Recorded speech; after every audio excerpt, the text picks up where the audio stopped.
Avery, you know what, you were talking to me last night about how you felt and what you were talking about. You want to talk to me about that a little bit again? Yeah, like basically I was watching a show called The Politician, and it's directed by this guy named Ryan Murphy. And I've been learning a lot about him. I've been hearing a lot about him. I've been seeing his work. Really enjoyed a lot of his work that he's done.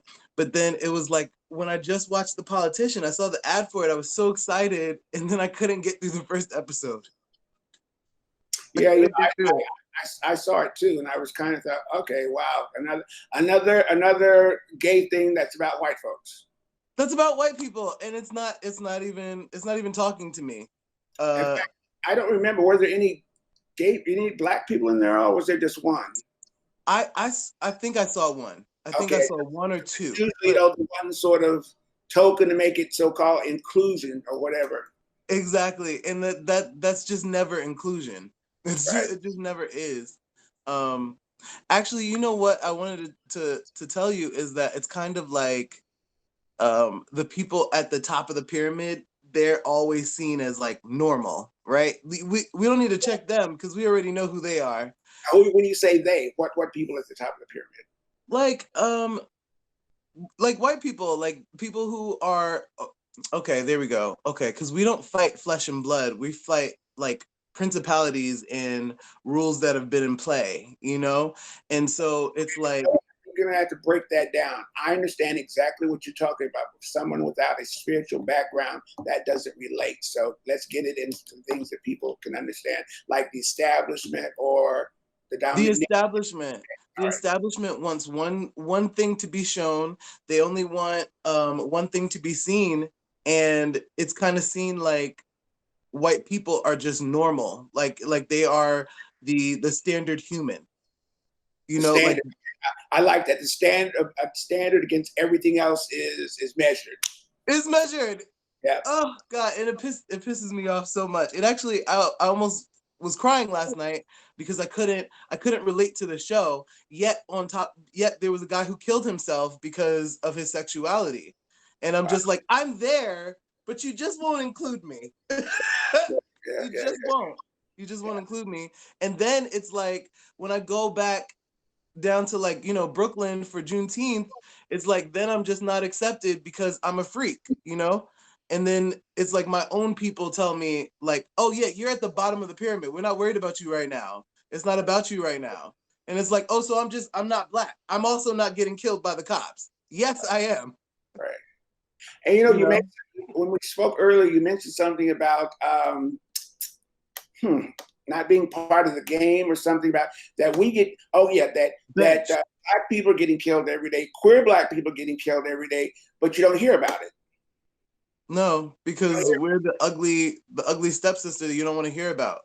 Right? The others, the ones that are forgotten.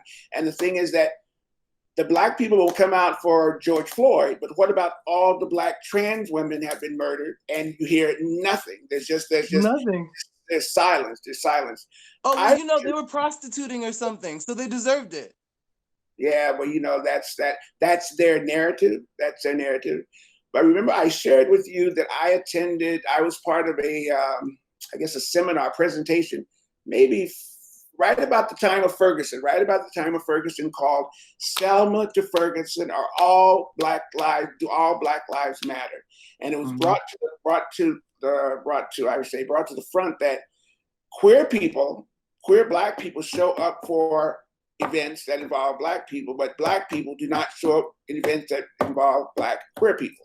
And so the whole Right. thing, do all black lives really matter?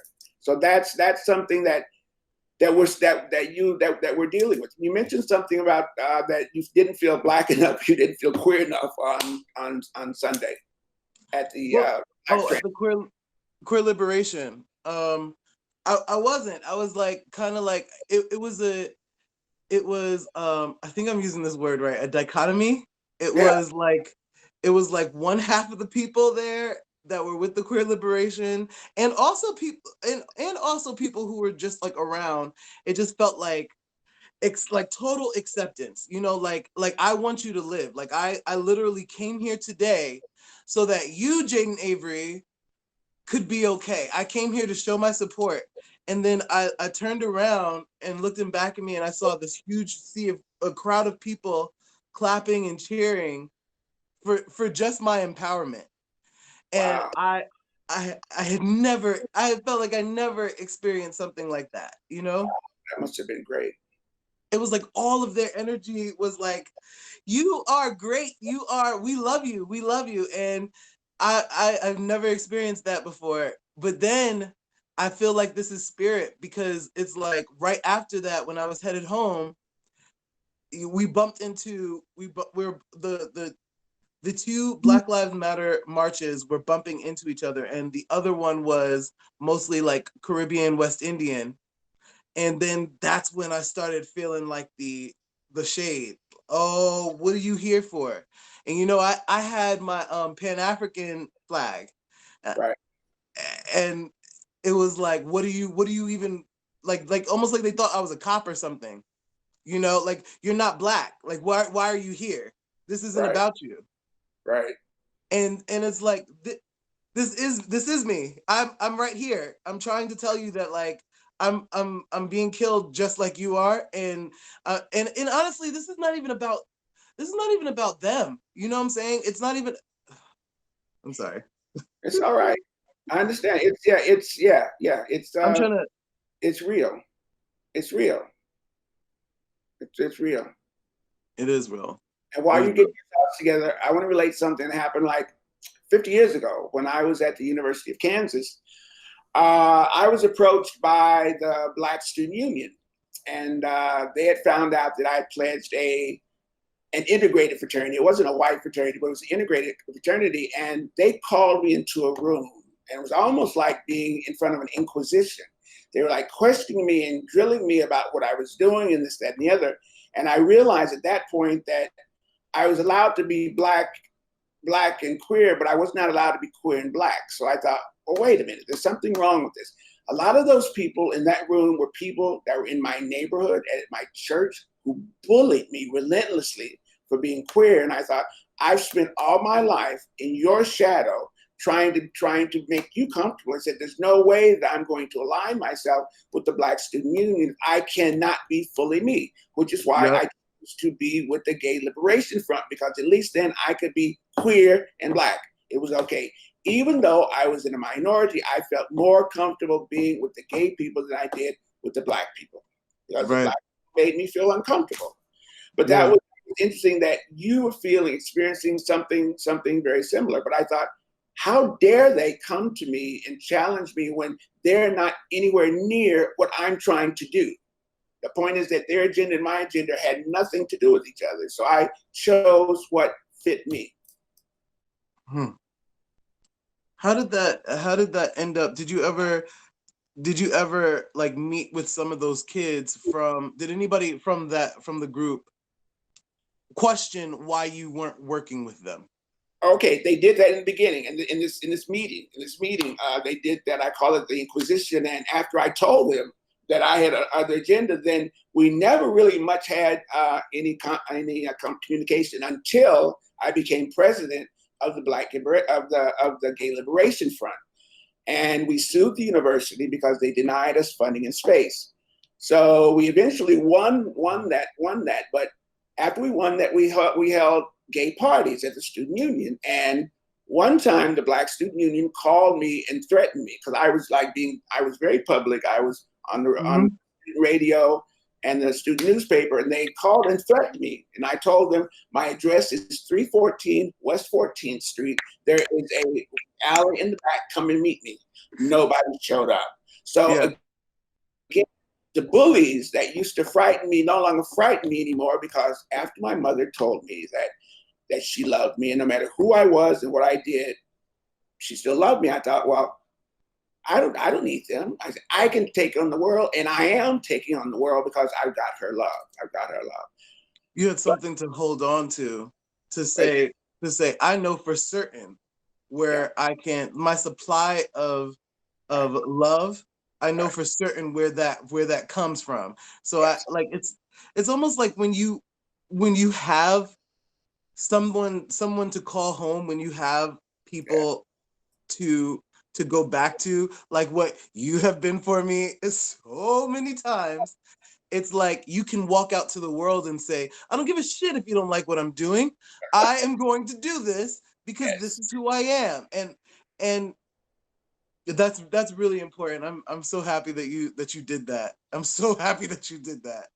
You know what? When I look at you, I say that you're my legacy. What I did 50 years ago, standing up to the University of Kansas, which was an institutional bully, and winning, and fucking winning, and Yeah. fucking winning. I thought, oh my God, I thought, I've arrived. I arrived. I was able to stand up for what I believed in and do what I needed to do to get it done. We originally lost our appeal when we sued the university. So we formed a speakers bureau that went to various universities around the state and did a teach-in so that we could show people this is what queer people look like, alive and living color. And guess what? There's probably somebody in this room that's queer. There's probably your mother, your father, your sister, your brother, your cousin. I bet that you know queer people, but you just don't know it.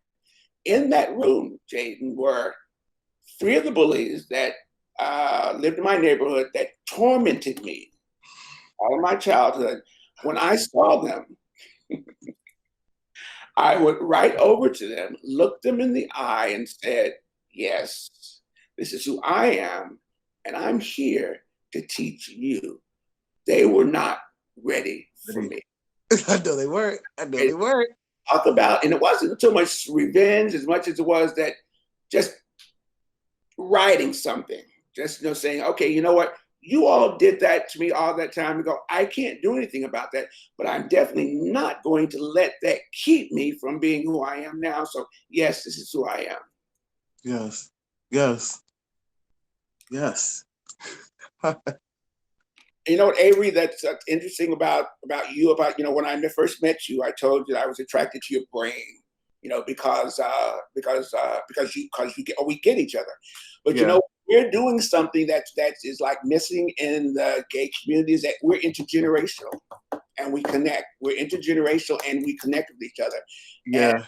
And we're part of, and I'm part of the group called the Generations Project, which is specifically a group that's set up to have different generations in the same room at the time, talking and listening to each other. Yes. So very, very much missing, but we are the model of what that would look like.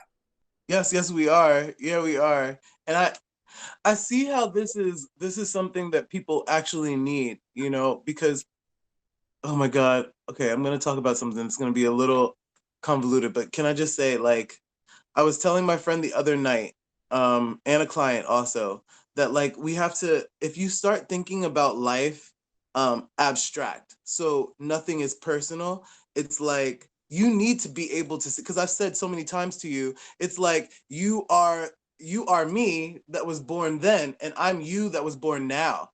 And it's like Yeah. it's so much more than, and because your point is correct, is so correct. It's so much more than just generational. It needs to be like this so we can see what's going on throughout time. You know what I'm saying? We need to have this dialogue and Right. this friendship, Yeah. because honestly, I feel like I've experienced lives with you. Like we have, you know what I'm saying? Like that type of relationship. But it's like people need to be doing this so that way you can see what was going on before and then Right. look into the future. But when we look at life as so personal, we just get hurt, and then we don't want to do anything. We don't want to change anything, you Right. know? And it's been a very big part of our relationship, the fact that we both know that we need to help change this shit, Yeah. because this is not, it's not right. People are just going by everything that's physical, what you look like, your characteristics, what you do, anything that's physical, that's what they're judging by. And it's like that It's okay, but hasn't even been a year yet. The yacht party it was the weekend before Pride. yeah, It would have been yesterday a year. I just realized that we've known each other a year. for a year. Wow, wow, wow. I wouldn't trade this year for any. I've made so much growth. I'm sorry. I wouldn't trade this year for anything. I've made so much growth. Like, Well, let's say that thanks we've to you. grown together. because, you know, nothing happens in a vacuum. We have grown together.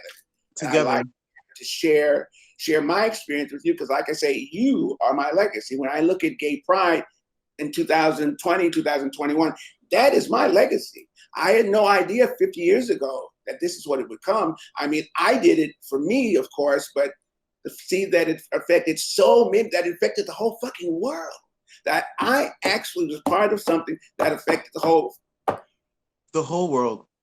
Just really, and that I lived to see it. Yeah. That is really a blessing. It's really a blessing. When I see guys holding hands, walking down the street as if it were every day, it's like, wow, that's my legacy. I remember being so excited at the University of Kansas. I must have been about 19 or 20. And this guy and I held hands on campus. It's the first time I held hands with a man.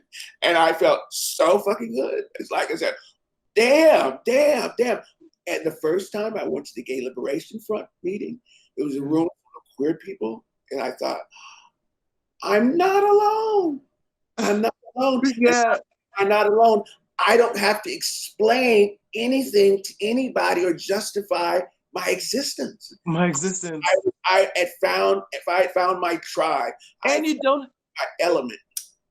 And you don't have to be the entertainment for the night. That's one of my biggest pet peeves is like, just because I look like this and I love to smile, and I'm not trying to be mean here. It's not that I'm just like, I'm not supposed to be your best friend every time I walk into a room.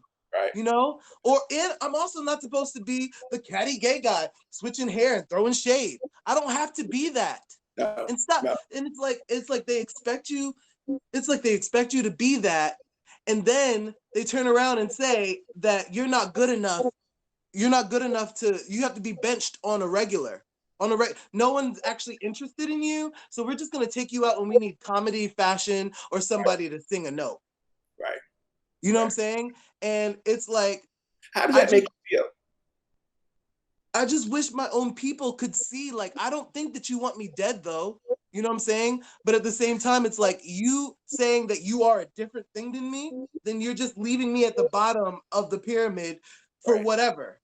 Right. And then you're telling me I can't even fight for myself here? You're gonna bench me now. Now that so we finally get to the playoffs, and then now you want to bench me, just like you do with everything else. Call me the freak, and then like put me under here. And then after everything's over, you're gonna go and say, oh, well, gays aren't really like black. Like, you know, they always be like with the whites and stuff. But because you are sitting here and you're so obsessed with not seeing my life, you can't understand that the white gays are doing it to me too. Yes. I remember getting kicked out of AFC because of this bullshit. I remember that. Getting kicked. AFC? What's AFC? The LA Foreign Center. Oh, okay. And it's like where a lot of that white savior thing, it just goes down. It goes down there. Right. It goes down. That white savior complex with the white gays. And it's like they're always treating you like you don't actually know what you want. You know what I'm saying? Like, oh, like being gay is confusing. I know that you're confused. No. I know what I need and what I want. You don't believe me. Right. And that shit pisses me off. I love that when they tell me what I need. I said, no, that's not how it works. Let me tell you what I need, and if you want to help, then you figure out how to help me get it. But don't tell me what I need. Listen to me. I need. Listen to me, and I tell you what I need. And if your privilege is there, use your privilege to help me get it, or use your privilege to remove the roadblocks that are there. Yes. Could you do that? But it's like I feel like no one wants to rock the boat. No one wants to actually rock the boat. But this is just like the white people. I mean, this is just like how when white people say, I don't see color. You know, it's the same thing as. Well, that means we're erased. If they don't see color, then we've been erased. Then we've been erased. Color. Okay, then that means I've been officially erased. I don't. It's like, yeah, just like the comic with who got into the car accident, because he was telling the rapper, the new rapper boy, that is gay. He came out the closet. He was saying like, I don't really care. I just don't want to hear about it. So you just want me to live erased. You just want me to live like that. You're sitting here and you're adding pressure to the establishment's thumb, and then you want to act like you're not doing it. Like cool, but okay, you're doing the same exact thing that they do to all black, like that they do to black people. You're doing the same exact thing, and I'm sitting here trying to fight by your side, but you want to call me like an alien or some shit. Why do you think they feel this? Why do you think the establishment feels it necessary to erase the others, whatever others are? Because they tell the truth. It tells the truth. The people at the top of the pyramid, they never have to know about anything at the bottom of the pyramid. They just have to dig their big ass hands in, grab something out, kill it, and eat. That's it. That's all they need to do. That's deep.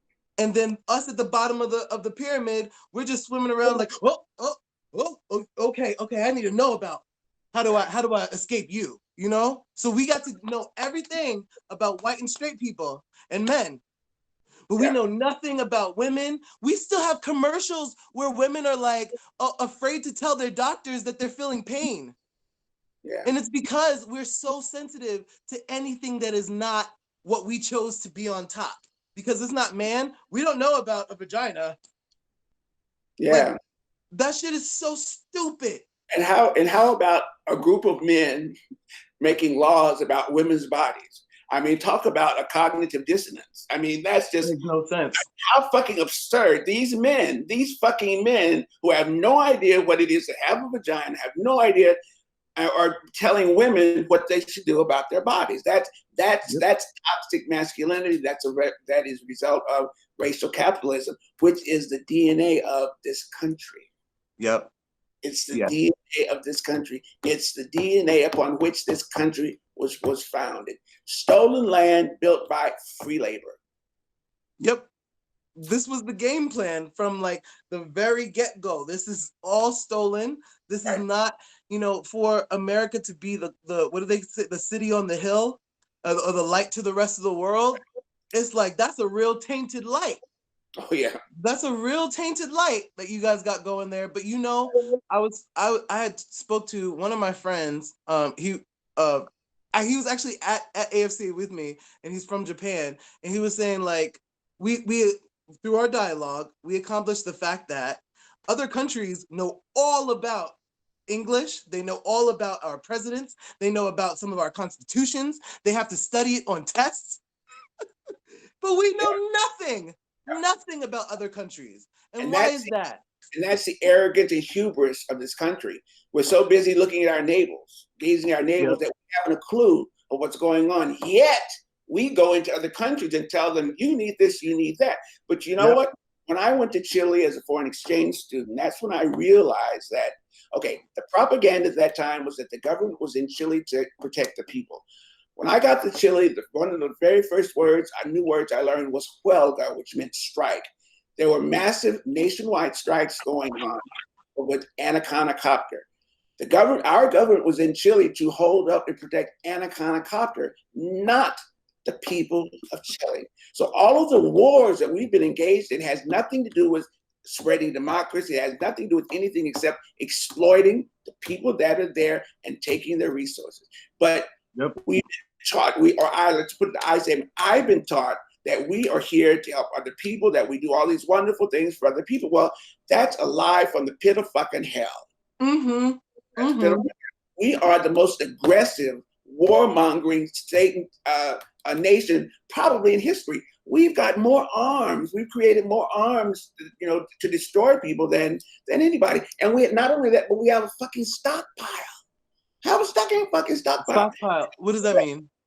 All of that money going to that, whereas people are starving, people need homes, people need health care, but they say there's no money, yet they will spend $1 billion on a plane. Yep. Yeah. Because it's for war. It's to show how big our dick is. That's it. There you get. Talking about the dicks. Yep, that's it. Comparing dicks. That's our favorite thing. Yeah, if they can find it. Mm-hmm. You know, that's frightening because when that's the basis of your existence, then any and everything is a threat to you. Any and Everything. everything is a threat because in and of yourself, you have nothing of value. Everything you have is what you've stolen from somebody else. I was just looking at something called. I wish I could remember this lady's name. And she was talking about white fragility. Avery, I belong to the Unity Fellowship of Christ Church in New York, and you know what? It was born out of the AIDS epidemic because in the beginning there were, well, again, Black people with AIDS who were actually spiritual, whose churches and families walked away because we've heard. I mean, I'm HIV positive. I've been HIV positive since 1986. However, I was not in the country when people were witnessing The Walking Dead. I heard about that. I was living in Europe at the time. I heard about that. But what happened was that Black people who are spiritual were not getting any kind of help from family, from anybody. So this person, named Carl Bean, who at the time was a Broadway star, gave up his career, went to LA and formed something called the gay GMA. I'll figure it out. But he formed this organization. But at any rate, he would go into the hospitals and take care of these people, like feed them and give them. Out of that grew 17 churches, of which UFC New York is the first church. It's a queer church. It's a queer church. Anybody can come, but it's a queer church of people who are Black, who are spiritual, because we are spiritual. We're not religious. We've all come from churches where we've been beat up for being queer. We've been beat up for being queer. So we formed this church where our creed is God is love and love is for everyone. So this is a very, very, very empowering thing. And when I go out and do my street work, because my activism is informed by my spirituality. I know that I've been called to do this. When I did what I did at the university to get funding, I was called to that. I was put in a position to do that, to do that. The times that I've been arrested, 3 times for housing and 3 times for healthcare, was because I was called at that moment to do that. Right. And you know that we've talked so many times about how it's like that calling, being ordained, it's like that calling on your life to do something, to stand up, because it's like this, you know, before the queer liberation, I hadn't been out to any of the protests. And it was based upon the fact that every single day I'm protesting. Wow. Every single day of the year, I am protesting. Especially being a spiritual consultant. Oh my goodness. That is all I'm doing. I'm speaking from the soapbox that is my Instagram. And on a daily, I'm outside and I have to walk this walk. You know what I'm saying? And it's not like I don't want to, it's just that I have to. So when I saw that the whole world started trending on Black Lives Matter, I was like, it's about time. You know what I'm saying? And I was ready. I was like, yes. But then, you know, I'm like, oh, hold up. Y'all a little rowdy. Y'all be really happy to y'all angry right now. I feel like I could get really fucking hurt down there. You know what I'm saying? And I felt like how do you mean I felt scared. I felt scared. That's what I'm not saying. Wait, I'm sorry. You felt scared where and when? I felt scared to go down to the protests and be Black and trans at the same time. Wow. Talk about that. Yeah, because I walked up, when I came back from queer liberation, I walked on my block. And of course, synchronicities on my block, a Black Lives Matter was coming down. And I had my flag. I was still not beaten down. Like, I had my Pan-African flag and I was waving it. But people looking at me up and down like, that's a cop. That's a cop. That's not really us. That's a cop. Like that. And I'm like, this is literally where I live. You're on my block. Like literally, I'm turning into my house, into my block. Right. Wow. And I can't. You still won't believe me. You still don't believe. Like it is a matter of not believing people, because literally, remember, white people used to think that they could wash the black off. It's the same thing. And they used to sell bleach. And they used to, buy it, and black people to buy bleach. And we would buy it. Yeah. And we would buy it. Just like how we went to those Save Your Child Church, to those camps that pray the gay away. We went to that. It doesn't work. Believe people when they tell you who they are. Yeah, exactly. Believe them. When they tell you who they are, believe them. Don't try to strip them of what they're telling you they are. Or maybe I can find a substitute. Maybe you could be gay adjacent and just live your life in. No, I'm not torturing myself for you. Yeah, I lived the first part of my life until I got to the university. I lived my life in a way to make other people comfortable. That was my whole thing. I wanted people to like me. I wanted to be accepted. I lived my life in a way to make other people comfortable. I had how many fucking personalities? Talk about being split. I was this way, and this way, depending on where I was. I was never ever fully Reginald in any of those spaces. Because for whatever reason, it wouldn't be accepted. I now, every time I wake up in my queer, gender non-conforming, Black authenticity, is a day of motherfucking revolution. Every breath I take is an act of revolution. It's against everything that this establishment has told me that I'm supposed to be. I say, well, you know what? You take that, because that actually doesn't even work for you. You just think it does, but it doesn't work. And I love myself enough that I'm not going to follow your pathology. I got my own to deal with. I don't need yours. Yes. Yeah, I don't. I really don't. I really don't need yours. And wow, that it's crazy. It's crazy right now, but everybody is just literally just dealing on some physical trait. And remember the objectification? I know we only have remember the objectification conversation that I was having with you. As soon as I tell myself that you are not who I am, as soon as I tell myself that you are different from me in some sort of way, that is where the objectification happens. That is where I now become an object, right, to be used, because your mental is like saying, well, if this person isn't you, and I know that we're living on Earth with a whole bunch of humans, one species, one race, then that they must be a thing. They must be whatever it is. You create fear because you don't know what it is. And when you don't know what something is, you fear it because it could hurt you. You fear it, and if you can't control it or dominate it, you destroy it. Yep. And Or I should say, not you. The dominant narrative does that. Because you want to destroy what gives you fear. Yeah. So now you get to say that, oh, I'm not a racist. Oh, I'm not homophobic. Like, please, we're way past that now. That's like, if you have to say that, you know what? You've already told on yourself. You just keep your fucking mouth shut. But by saying that, you just put out a big flag. You know what I'm saying? Don't protest too much. Just shut the fuck up. Don't protest too much. Now just shut the fuck up. Yes. Girl, clutch your pearls and get over it. Woo! Wow. It came from my neck. Yes, because you've been stepping on my head for years and years and years, and then you keep on acting like, you're pissing on me and calling it rain. Yeah, right. This is not raindrops. I'm supposed to thank you. Now, there are times when I've been in situations, but I've chosen to be in a situation to get pissed on to say thank you. Somebody, I was the one in control. So I did that. But that was my choice. Okay?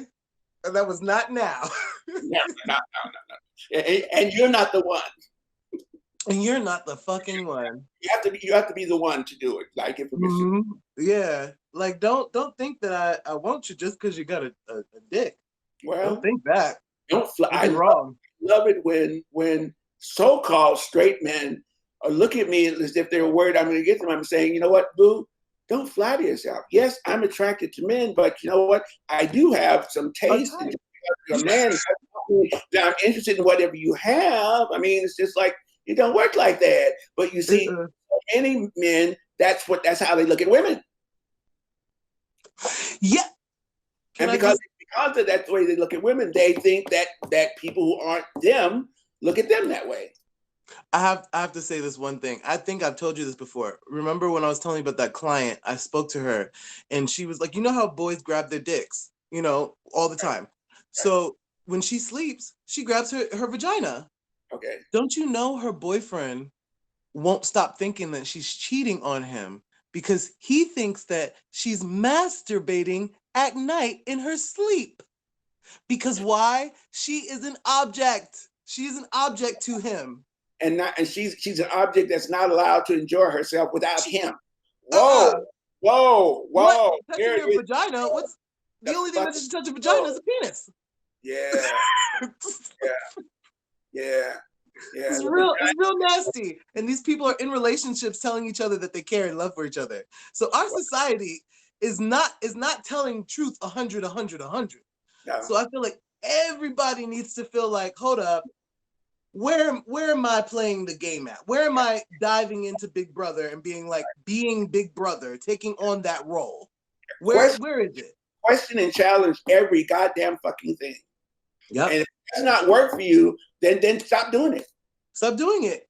But admit that you're gonna be a sheeple. Please admit that you're gonna be a sheeple, because and honestly, that would be way more truth telling, because it would be easier to be a sheeple and follow along than to have your own, chutzpah about yourself.